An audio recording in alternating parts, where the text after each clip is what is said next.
Madame, Monsieur, bonsoir. Voici les titres que nous allons développer dans ce journal. Une semaine après le naufrage du pétrolier, aucune opération de pompage en raison de la météo. Première victime de la marée noire, les oiseaux mazoutés. La colère de l'association Greenpeace. Les élections législatives en Russie, les communistes, selon les premières estimations, obtiendraient 28% des voix. Ça n'est pas une surprise. Le maire de Moscou a été réélu. Au total, 107 millions d'électeurs appelés à se prononcer. C'est fait, Macao est officiellement retourné dans le giron de la Chine populaire. Cérémonie officielle en présence du numéro 1 chinois et du président portugais. Cinéma avec la sortie mercredi prochain d'une comédie américaine. La muse, c'est Sharon Stone, un film signé Albert Brooks. Je vous propose d'ouvrir ce journal en partant directement au large de la Vendée, en pleine mer, là où sont portées par un vent violent ces nappes de fioul lourd qui s'approchent des côtes. Une myriade de nappes de 50 à 150 mètres de diamètre, pour certaines entre deux eaux, évoluent à l'heure actuelle à 50 km au sud-ouest de l'île Dieu et à 100 km de l'île d'Oléron. Les navires étrangers qui vont appuyer les remorqueurs français sont en train d'arriver sur place. En raison d'une mauvaise météo, aucune opération de pompage n'a pu se dérouler ce dimanche. Une nouvelle journée inopérante, comme a pu le constater cet après-midi une équipe de France 2 en liaison au milieu de l'océan. Jacques Cardoz, Emmanuel Beck. Nous nous trouvons ici en pleine mer, à quelques mètres seulement du début des plaques de fioul et à quelques mètres de moi, l'Alcyon, qui évidemment pour le moment se contente de se positionner au milieu de la zone. On est parti ce matin à 4 heures de Lorient et le voyage a été très dur. Vous le voyez, cette mer est vraiment démontée, des creux de 4 à 5 mètres et un vent de force 7. Ce qui rend bien entendu impossible toute opération. On comprend d'ailleurs ce qui a pu se passer ces jours derniers avec la Marine nationale qui n'a pas pu réaliser toutes ces opérations de pompage. On le voit ici, nous avions voulu le vérifier et effectivement c'était réellement impossible pour eux de réaliser ces opérations de pompage et la nappe va donc continuer à dériver vers les terres maintenant. Ce que je peux vous dire, c'est que ce matin, un avion des douanes a survolé la zone afin de réaliser un certain nombre de relevés pour connaître l'emplacement de ces plaques parce que ces plaques évoluent très vite. Elles ne sont plus qu'à 45 km de l'île Dieu.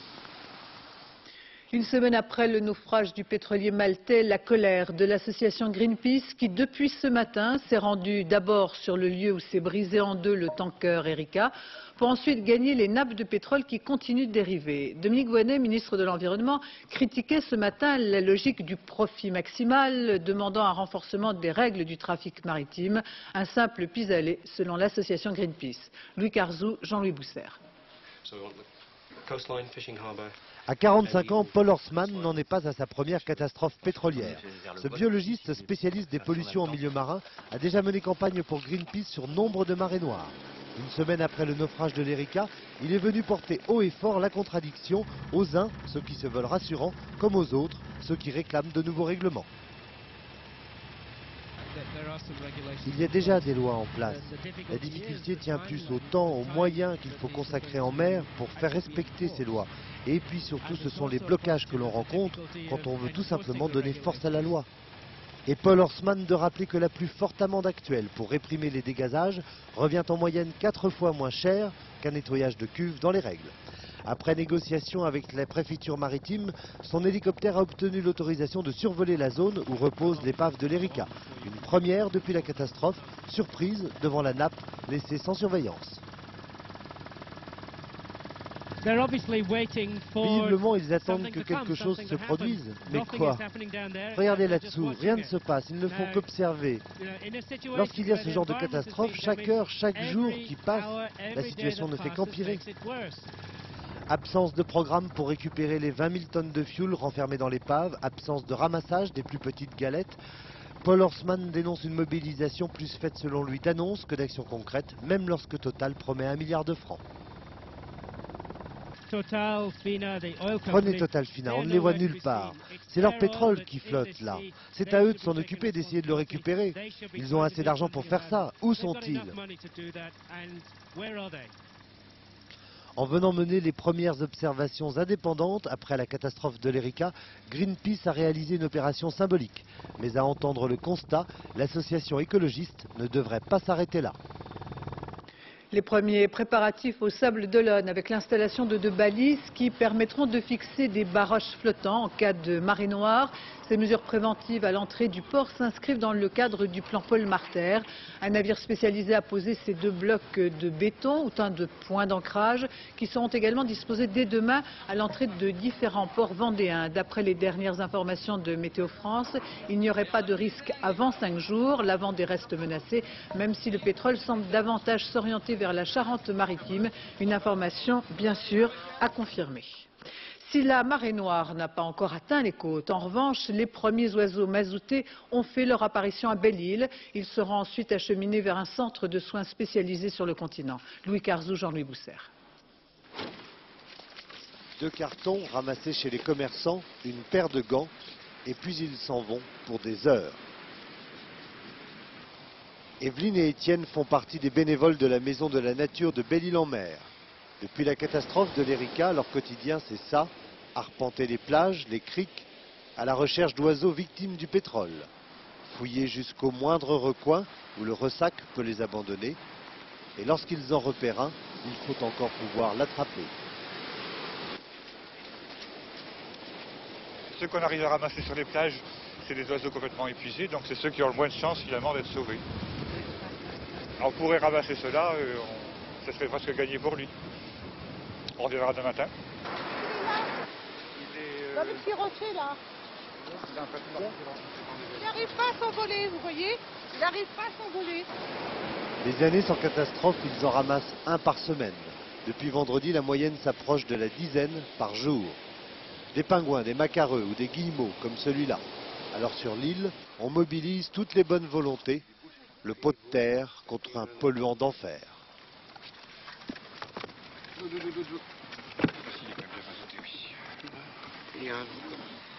Vous les avez récupérés où?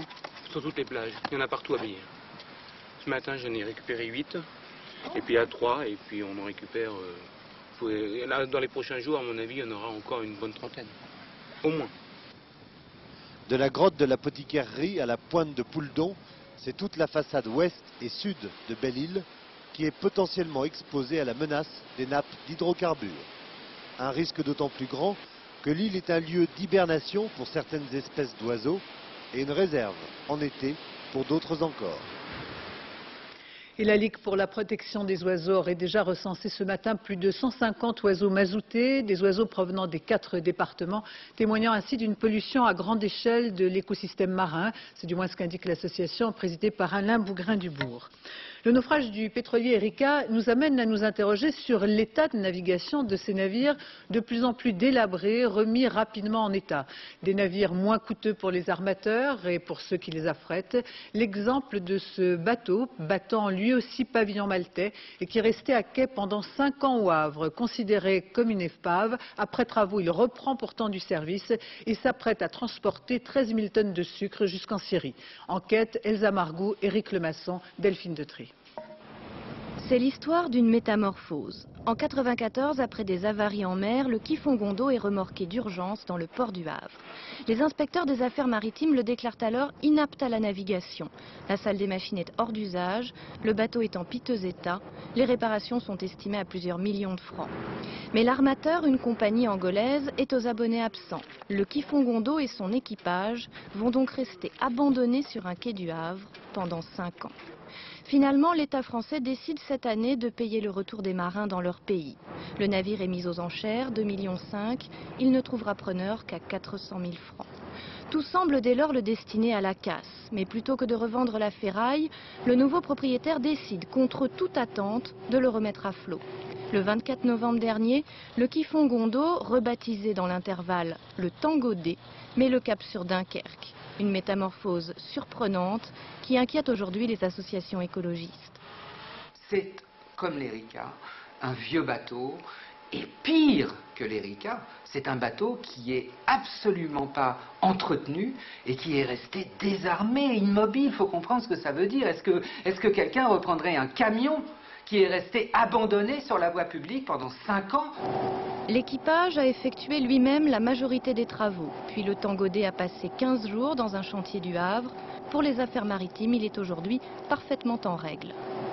Le nouveau propriétaire a fait les réparations qu'on lui demandait et a fait même plus qu'il ne fallait peut-être pour le rendre tout à fait sérieux. Nous l'avons vérifié par 2 inspections successives. Et bien, nous pouvons lui souhaiter bonne mer. Restent des détails. Les inspecteurs des affaires maritimes ne contrôlent que le fonctionnement du navire. Mais sa structure, l'épaisseur de la coque sont contrôlées, elles, par des sociétés de classification privées. Comment savoir si certaines ne se montrent pas moins regardantes que d'autres? La société polonaise qui a inspecté le Tangodé travaille régulièrement avec des pavillons de complaisance, comme le pavillon maltais. Or, le nouveau propriétaire, un armateur grec, a justement choisi d'immatriculer son bateau non pas en Grèce, mais à Malte. Ainsi, les vieux cargos reprennent-ils du service? À 20 ans passés, le Tangodé entame une seconde vie. Mais après tout, il ne transporte que du sucre.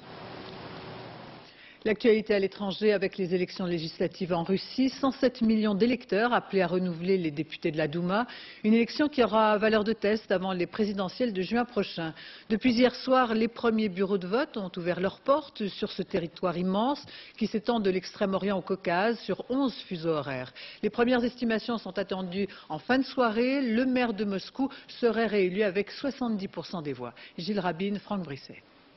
C'est un petit village perdu de la banlieue de Moscou, perdu au point qu'il porte toujours un nom communiste, Krasnoïe-le-Rouge. Pourtant, à Krasnoïe, ce dimanche d'élection est d'abord le jour de la Saint-Nicolas. Vous avez déjà voté? Non. Pourquoi? Plus tard, peut-être. En Russie, il y a 2 églises, celle des évêques et celle des prêtres. Dans les villages, la foi est forte et l'église est respectée. Peut-être parce que les popes, les prêtres, partagent jour après jour la vie et la grande pauvreté des villageois. Nous sortons de l'église, nous avons prié, Dieu et ses saints nous ont mis sur la bonne voie. Maintenant, on va voter. En général, l'église ne se gêne pas pour mettre ses ouailles sur la bonne voie, c'est-à-dire le plus souvent celle du pouvoir en place. On veut vivre mieux. Voilà, on en a assez de vivre si mal. Alors, pour qui sont-elles venues voter? C'est notre secret. Rentre, ça peut pas rester comme ça. Vous avez voté? Oui. Pour qui? Pour mes préférés. C'est qui vos préférés? Ceux qui peuvent nous aider.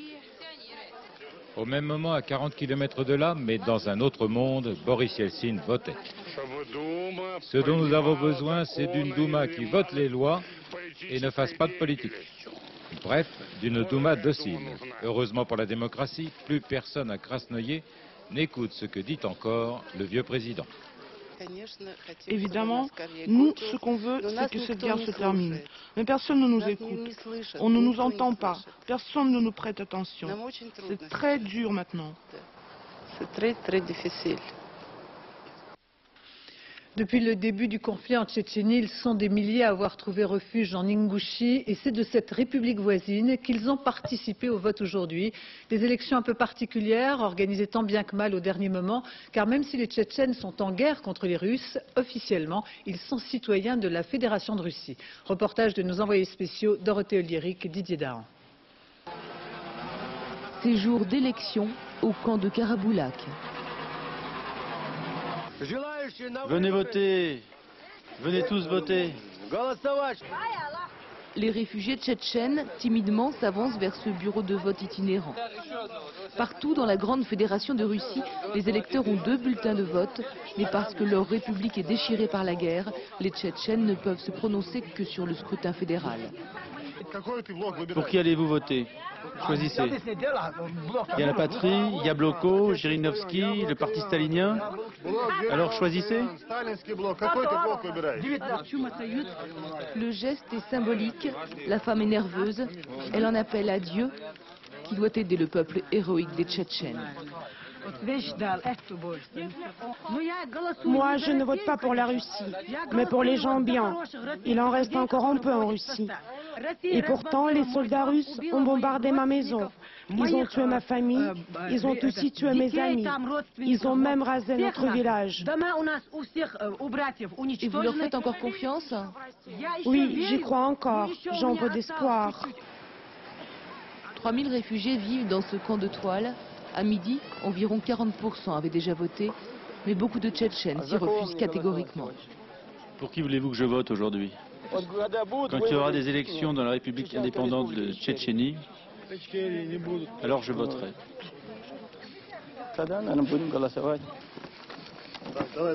Mais pour l'heure, les bombes russes laminent chaque jour un peu plus l'indépendance de la Tchétchénie. Les votes de ces réfugiés blessés semblent presque dérisoires. Je vote pour arrêter la guerre, pour que les gens vivent dans le calme, pour que tout se passe bien. L'urne emporte quelques croix tracées aux yeux de tous. C'était jour d'élection au camp de Karaboulak. Comme en 95, les élections législatives se déroulent sur fond de guerre en Tchétchénie. Et comme en 95, la plupart des réfugiés tchétchènes qui ont voté l'ont fait pour dire non à la guerre. Et cette journée électorale n'aura marqué aucune pause dans les combats en Tchétchénie. L'aviation russe a bombardé Grozny aujourd'hui, des combats sporadiques à la périphérie de la capitale, alors qu'un autre front s'est ouvert au sud, dans les régions montagneuses, comme en témoigne l'un des rares journalistes français présents dans cette zone, Renaud Girard, notre confrère du Figaro. Les forces russes ont débarqué par hélicoptère des troupes spéciales, des parachutistes, pour bloquer la frontière avec la Géorgie, pour bloquer la route de ravitaillement, la dernière route qui restait aux Tchétchènes. On entend les combats d'artillerie très clairement. Les Russes, pour l'instant, arrivent à bloquer la frontière. Donc les commandos russes sur la frontière tiennent toujours, puisque aucun passage n'est possible. Les Tchétchènes prétendent en avoir tué 17 la nuit dernière, mais ce qui est certain, c'est qu'une bataille furieuse a lieu donc sur cette frontière entre la Géorgie et la Tchétchénie, car les Tchétchènes veulent évidemment rouvrir cette route de ravitaillement vitale pour eux. Et puis à Markati, dans cette ville tchétchène, un bus de réfugiés aurait été mitraillé par un avion russe, faisant 7 morts et 40 blessés. Au Sri Lanka, à 2 jours de l'élection présidentielle, 2 attentats dans la ville de Colombo hier soir, faisant 32 morts et 110 blessés, dont la présidente sortante qui a été blessée au moment de l'explosion. Elle est toutefois hors de danger aujourd'hui. Le premier attentat est un attentat suicide perpétré par une femme en plein cœur de la capitale. Il y a tout juste 3 heures, Macao officiellement regagnait le giron de la Chine populaire après 4 siècles d'administration portugaise. Pour l'occasion, le numéro 1 chinois avait fait le déplacement. Cérémonie sous haute sécurité, Isabelle Béchler, Tristan Lebras. Dès 17 h, au palais du gouverneur, premier symbole, on a amené le drapeau portugais. Le général Vasco Vieira l'a porté à son cœur pour clore ses 9 ans comme représentant de l'État portugais à Macao et abandonner cette dernière poussière d'empire colonial européen en Asie. On avait versé quelques larmes plus privées au moment où la famille du gouverneur prenait congé du personnel chinois et macanais de la résidence. Mais la rupture entre Macao et le Portugal a été consommée à minuit, au moment où le président Sampaio et le président Jiang Zemin ont scellé la formule « Un pays, deux systèmes » pour le petit territoire de 450 000 habitants. Après 442 ans de présence coloniale, Macao aborde ainsi le 21e siècle avec 50 ans d'autonomie sous le drapeau rouge de Pékin. 50 ans pour retourner à la mère patrie sans perdre son âme. 2 ans et demi après Hong Kong, la Chine vient donc d'éradiquer les derniers vestiges coloniaux qui l'obsédaient. Mais la prochaine épine que Pékin veut se retirer du pied s'appelle Taïwan. Et là, la réunification risque d'être considérablement plus problématique. Les futurs hauts fonctionnaires chinois de Macao ont été formés au pas de course ces derniers mois pour remplacer les Portugais qui sont sur le départ. C'est le cas des forces de police dont la tâche est particulièrement rude dans cette île où la criminalité est très présente. Reportage sur place, Isabelle Béchler, Tristan Lebras. Sous la botte de l'instructeur portugais, 13 officiers supérieurs de police en formation, tous chinois. Ils encadreront bientôt une partie des 5000 agents des forces de sécurité de Macao. Depuis 1988, cette école de police a permis de remplacer peu à peu les militaires portugais par des autochtones. Après la rétrocession, je rentre au Portugal. Mon travail m'attend là-bas dans l'armée. Il est temps de partir. C'est l'histoire qui s'impose après 442 ans de présence coloniale. Le gros des troupes des jeunes recrues, ce sont 104 futurs policiers, gardiens de prison, pompiers et autres gardes-côtes. Cette école a été créée sur mesure pour recruter et former localement des officiers de police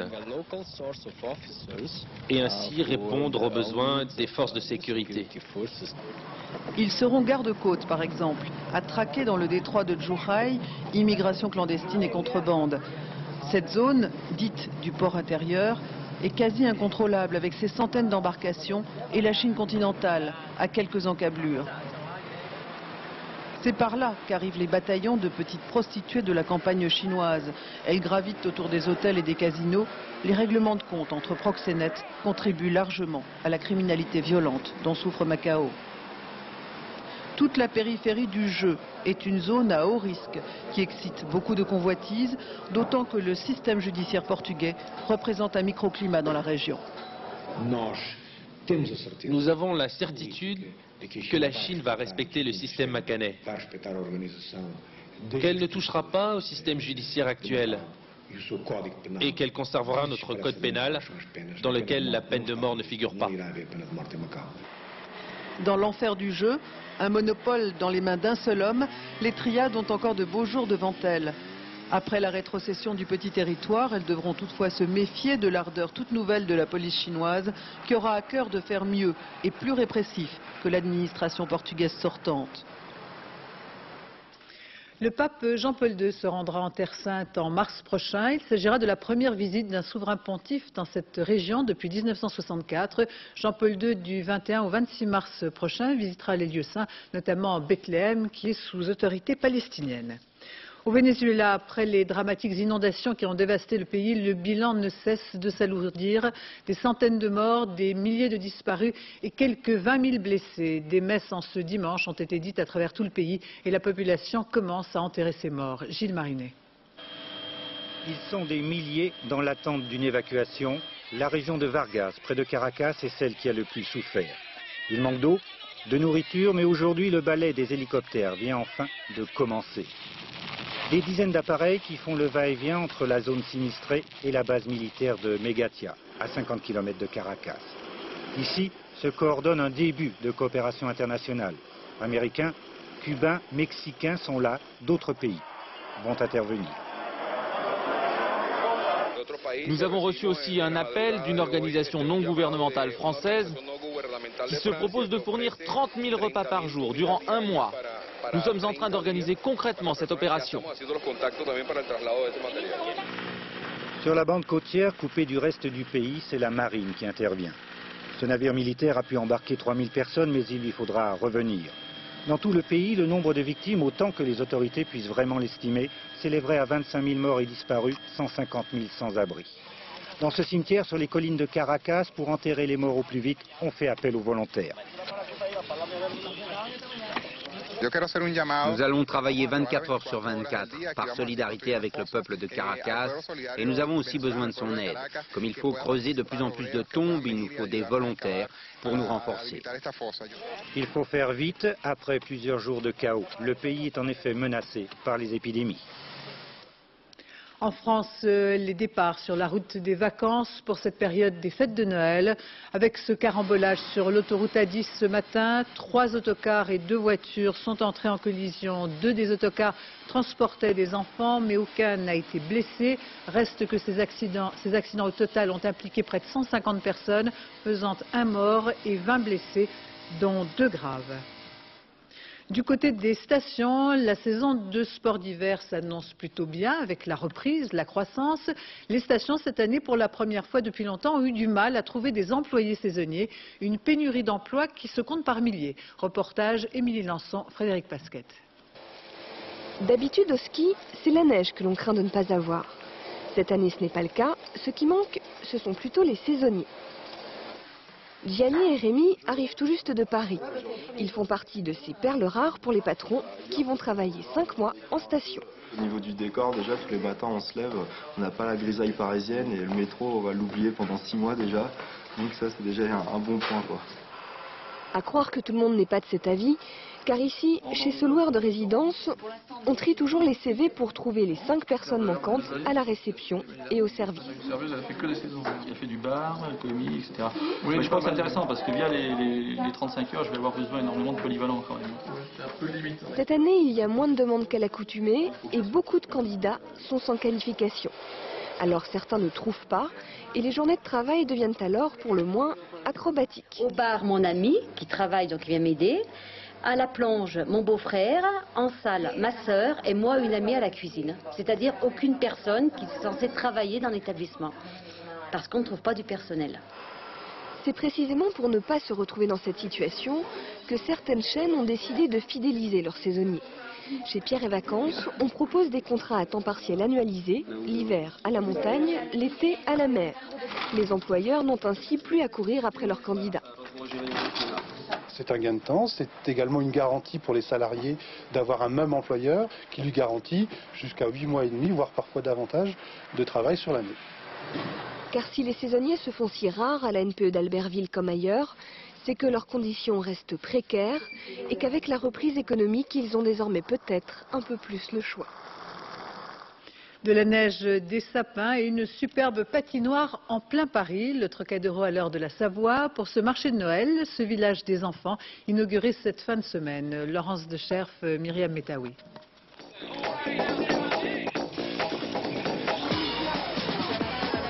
Ni dans les Alpes, ni dans les Pyrénées, ni même encore dans le Jura, ces jeunes acrobates de la neige s'éclatent tout simplement au Trocadéro, en face de la Tour Eiffel.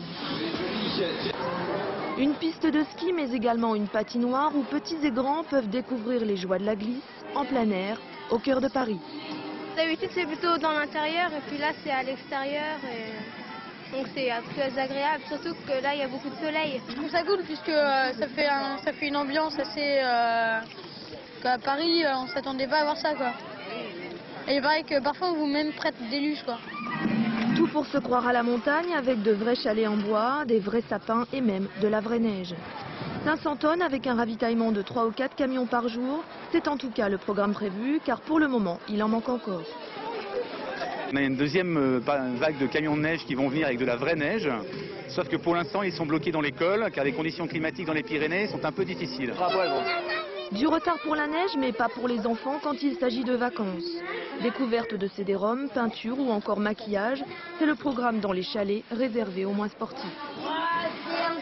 Et si jamais les chutes de neige ne sont pas au rendez-vous à Noël, les enfants auront de toute façon la sensation d'être à la montagne. La ruée dans les grands magasins, presque une tradition pour ce dernier dimanche avant Noël. L'effet Millennium, auquel s'ajoutent les cadeaux de Noël, ont amené en nombre les Parisiens. Une véritable cohue dans certains grands magasins, les vitrines alléchantes et les rayons les plus prisés, comme les jouets et les nouvelles technologies. Une page sportive avec en ski cette victoire française, c'est Joël Chenal qui a remporté le slalom géant de Coupe du Monde d'Alta Badia en Italie. Par ailleurs, Régine Cavagnou a accompli une belle performance en s'emparant de la 3e place. Marc Maisonneuve. Dire que ses adversaires le trouvaient trop émotif. Cette fois, Joël Chenal n'a craqué qu'après l'arrivée de la 2e manche et sa victoire. C'est difficile d'y croire. En étant 7e à la première, je fais vraiment un très bon ski à la 2e, avec quelques petites fautes, mais ça tout le monde en fait. Et c'est vrai que d'attendre comme ça et puis d'être tout le temps premier sur le tableau, ça m'était jamais arrivé et puis c'est carrément un rêve pour moi, quoi. Et pour être convaincu totalement, Joël Chenal a dû relire plusieurs fois la feuille des résultats. Grâce à une 2e manche parfaite, il a battu Hermann Mayer et le Suisse von Gruningen. Il rejoint Ingmar Stenmark, rien moins, le Suédois élu skieur du siècle au palmarès de ce géant. Autre surprise française du week-end à Saint-Moritz en Suisse. La 3e place en Super G de Régine Cavagnou, celle qui avait été gravement blessée. Certains y verront un miracle, d'autres la récompense d'un travail acharné. Mais ce qui est sûr, c'est que c'est la 3e fois qu'elle monte sur le podium cette saison. La ville de Marseille s'est réveillée ce matin avec un goût amer après les incidents qui ont opposé hier les supporters de l'OM aux forces de l'ordre. Une rencontre qui a mal tourné alors que Marseille perdait face à Lens. Alexandre Cara. Ces derniers temps, les hommes de l'OM n'aiment pas beaucoup jouer au stade Vélodrome. Et à entendre l'accueil de leurs supporters, on les comprend. D'ailleurs, à lire les banderoles dans les tribunes, c'est clair, ces supporters-là ne supportent plus personne à Marseille. Hier soir, si l'OM s'est incliné face à Lens, le résultat est devenu presque anecdotique, tant l'ambiance dans le stade était détestable. Les buts de Porato bombardés au fumigène et toujours ces inscriptions haineuses et insultantes.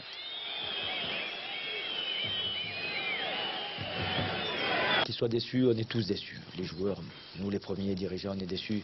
Et c'est pas en continuant à avoir un climat aussi hostile qu'on va pouvoir redresser la barre.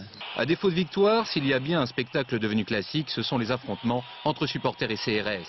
Mais aussi ces joueurs qui s'enfuient et quittent le stade par des chemins dérobés de peur de se voir agresser. Quand je jette tout à la mer, il faut tout jeter là, tout jeter, il faut tout jeter là. Je ne vois pas qui c'est qui peut sauver le bateau. Il faut, malheureusement, il y avait avant des Bernard Tapie, c'était des hommes qui savaient transcender des hommes, ça.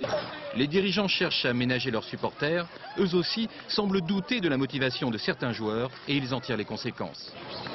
On est entre 4 et 6 joueurs qui vont bouger, donc on va remettre, restructurer un peu l'équipe, c'est-à-dire mettre des joueurs aguerris. On parle déjà des départs de Dugarry ou Pires. L'OM devrait être l'un des principaux acteurs du mercato, le grand marché du transfert de l'intersaison. Une chose est sûre, il faudra du temps pour tout reconstruire.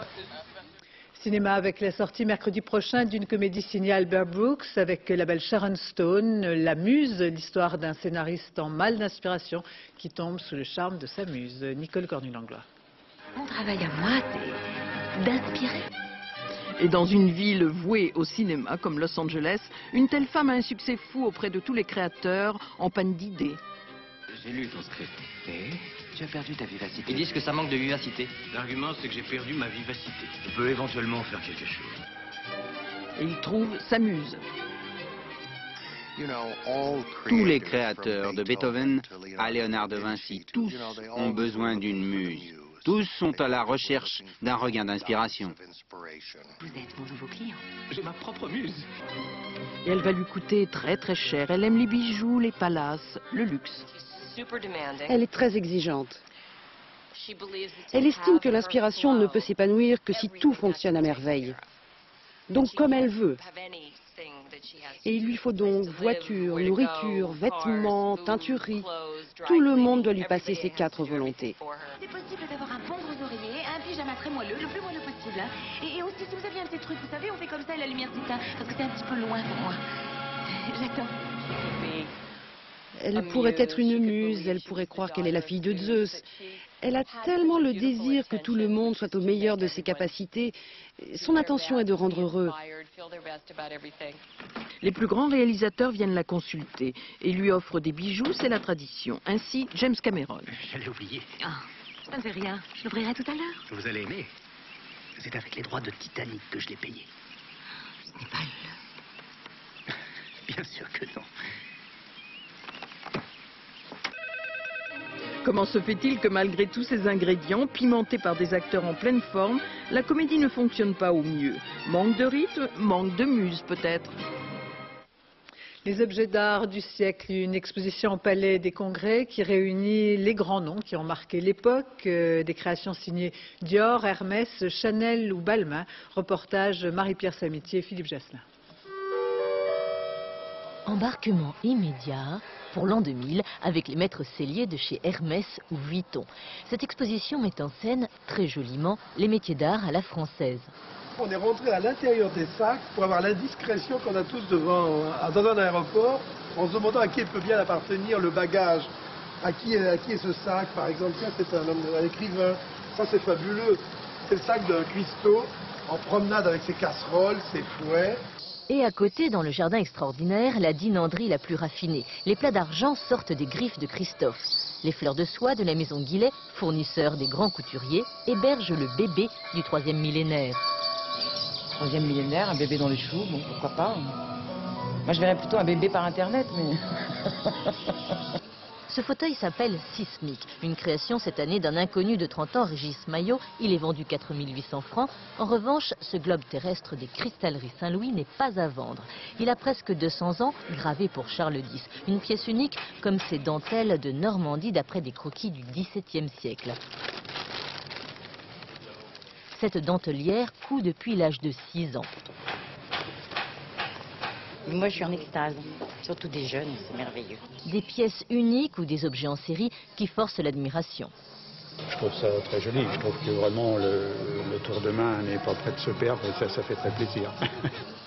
Cette table d'Hervé van der Straten est la conjugaison de 3 talents, un ébéniste, un dinandier et un laqueur, avec les broderies d'un certain Jean-François Le Sage. Une table à jouer créée aujourd'hui dans la grande tradition du XVIIe siècle. C'est la fin de ce journal. Je vous en rappelle les principaux titres. Les élections législatives en Russie. Le maire de Moscou a été réélu. Au total, 107 millions d'électeurs étaient appelés à se prononcer. C'est fait, Macao est officiellement retourné dans le giron de la Chine populaire. Cérémonie solennelle en présence du numéro 1 chinois et du président portugais. Une page qui se tourne après 4 siècles d'administration portugaise. Dans un instant, la météo, Patrice Drevet, 20h55, soleil avec Sophia Loren et Roger Hanin, 0h45, le dernier journal, Ève Métais. Demain à 7h50, dans les 4 vérités, Gérard Morin recevra le violoniste Didier Lockwood.